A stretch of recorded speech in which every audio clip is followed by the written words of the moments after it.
नमस्कार दोस्तों, प्रणाम। हम अपने यूट्यूब चैनल पर आप सबको स्वागत करते हैं और हम एक छोटा सा सोहर गीत गाने जा रहे हैं। आप सब कैसा लगे कमेंट में ज़रूर बताइएगा।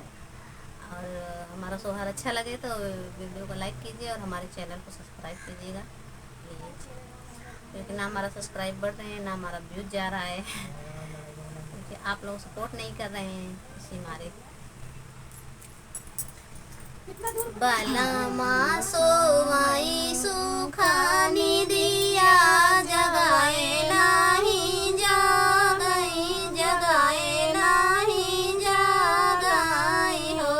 ललना घेरियाई काली बदरिया हमारी डर लगाई हो। ललना घेरियाई काली बदरिया हमारी डर लगाई हो। घना घना गरजे बदरिया तो बमा की उठी, बमा की उठी हो।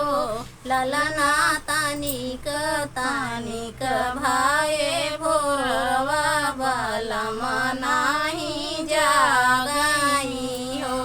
ललना तानिक तानिक भाए भोरवा बलमा नाही जागई हो।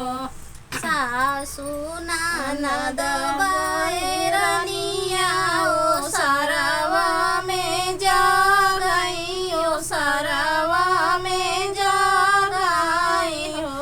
ललना दूजे पाँव बजई पाए जनिया छमाई छमा बजाई हो।